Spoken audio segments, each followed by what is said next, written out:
WBTV, covering breaking news live. More reporters on the important stories live.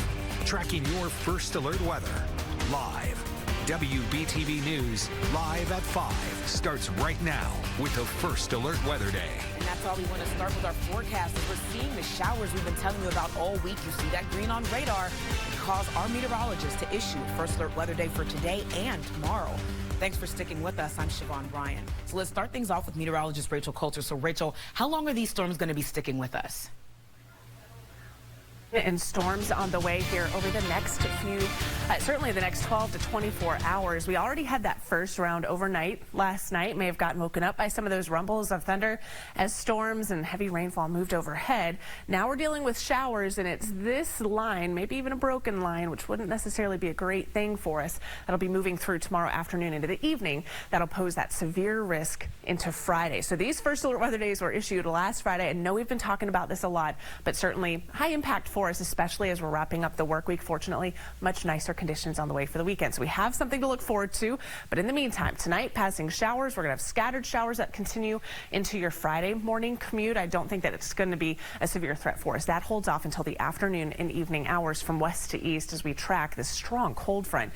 Certainly bringing some impacts out to our west. You've got severe thunderstorm warnings, tornado warnings in place out towards Texas and Oklahoma. And look at the flood conditions as well. You've got that flood watches in place for a good portion of Arkansas and extends out towards Cincinnati. Here at home, we don't have that severe threat just yet. That's still out to our west, but we do have some showers out there as you travel for your evening commute. Any dinner plans that you may have, you can see the rain that's impacting the area at this point. I'm going to zoom in, show you street level if you do have any evening plans, but also walk you through that hour-by-hour forecast. When, where do we have the best chance of seeing severe weather? What that weekend forecast looks like coming up.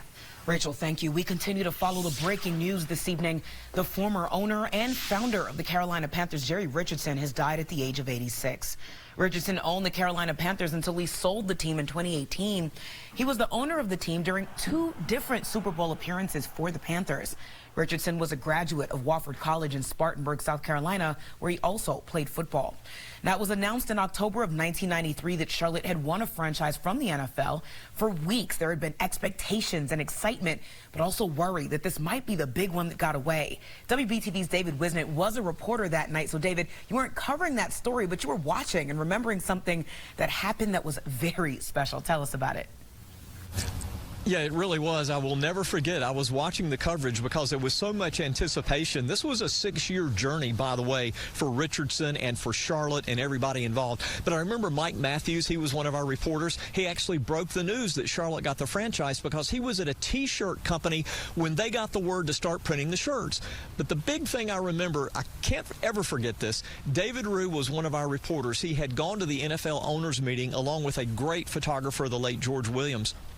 When it was announced, Jerry Richardson came out from behind a curtain. He looked over and he saw the mic flag and he saw our camera. He walked directly over to our camera, and that's where you're going to see this video. It only lasts for a second and a half, but what an impact. Take a look.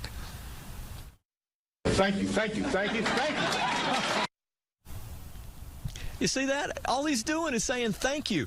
And what that was about is he's thanking the folks of Charlotte and the Carolinas for buying those PSLs, right? The permanent seat license, because a lot of people believe that that's what really persuaded the NFL to give the franchise to Charlotte over the other 4 teams that were, or cities rather, that were in the running at that time. Because when he announced that plan for the private funding for the new football stadium, on the first day that the PSLs went on sale, they sold more than 41,000, almost 42,000 of those PSLs were sold, and they say that was one of the things that was a major influence on the NFL doing that. There was another thing I remember from that night. There was also a group of other owners who were leaving, and one of them was carrying a helmet, and it had a logo on it of the Baltimore Bombers. Baltimore was one of the cities that was in the running that lost out to Charlotte that night. Back to you. So, Wiz, speaking about how you've been with WBTV since the Panthers came to Charlotte, how have you seen the team and the city change since the team was founded? It's just been the influence. If you go back and you think about over the years, you think about people like Sam Mills and Jake Delhomme and, of course, Cam Newton, and then right up through the present day, and you think about Frank Reich. There are so many names, but the city completely embraced the Panthers. Even that first year when they were playing at Clemson, the city completely embraced everything about the Panthers, and it really has made a big difference. The colors, the blue and the black and the silver, you see that has been sort of put into so many different things around Charlotte and around the Carolinas. It's been a major influence, and it's really been a point of pride, especially with those 2 Super Bowl appearances. And then, of course, right here, Jerry Richardson Stadium. He was also instrumental in bringing football onto the UNC Charlotte campus. Siobhan? So much impact in so many places, not even just on the football field, but also with the business partners in building Bank of America Stadium in Uptown and the development that I'm sure benefited from that. David, thank you so much. So our coverage doesn't stop here. We have multiple reporters covering the story. Our live coverage continues in the next half hour as we hear from one of our senior reporters on Richardson and his legacy in the Carolinas. Live at 5, police need your help finding a 16-year-old girl in Charlotte tonight. CMPD is looking for this girl, 16-year-old Liana Lang. Take a good look at your screen here. Lang was last seen leaving Olympic High School on February 13th. Her family says they're concerned for her safety and they need any information about where she may be. If you have any information that can help, you're asked to call 911. And look at this. A car crashed into Dunham Sports in Shelby around 9:30 Tuesday night. The fire department posted these pictures on their Facebook page. You can see the cars in the middle of the store after it barreled through a wall, took down displays, leaving equipment everywhere, sending things flying. Luckily, no serious injuries were reported, but Shelby Fire and Rescue says it could have been much worse. We're reaching out to find out more information and if anyone will be charged here. Live at 5, we're getting a better look at the damage at a Northwest Charlotte storage facility that caught fire early this morning. A lot of owners figuring out what's next now. The facility caught fire on University City Boulevard. Crews from several fire stations were called in to get it under control. You see video of the scene here.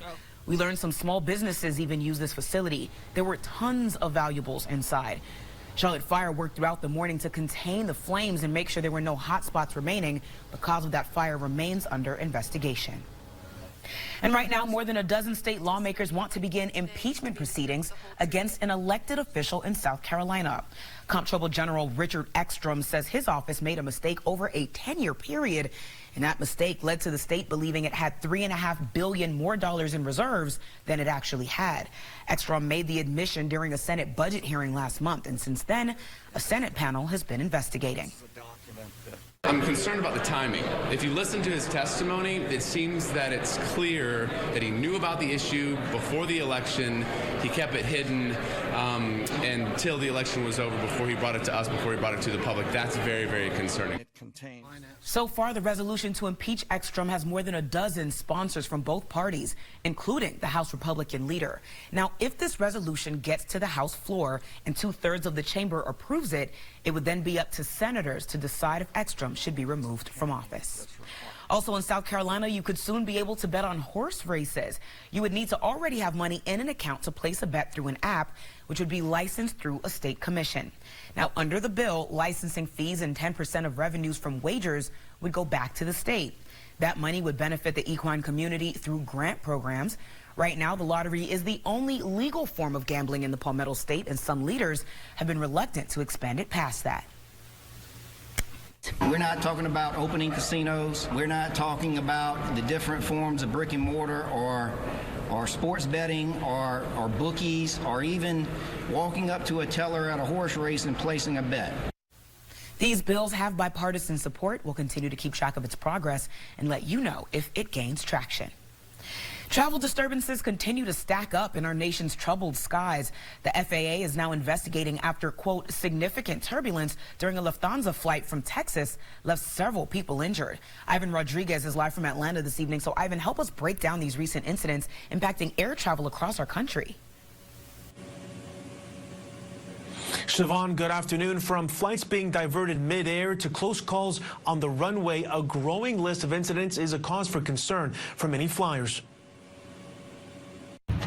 This scattered debris, the aftermath of major turbulence on board a flight from Texas to Germany, resulting in 7 people transported to hospitals and the plane diverted to Virginia. Meanwhile, another flight from Dallas to Orlando diverted to Jacksonville and landed safely after smoke filled the cabin. The Spirit Airlines crew reported a battery in an overhead bin caught fire. It was lucky that we got to it right away. We averted a major problem. And in Pennsylvania, a suspect making his first appearance in court Thursday, accused of trying to bring explosives in his checked luggage. The airport process seems to have stood up and worked as intended, which is definitely a good sign.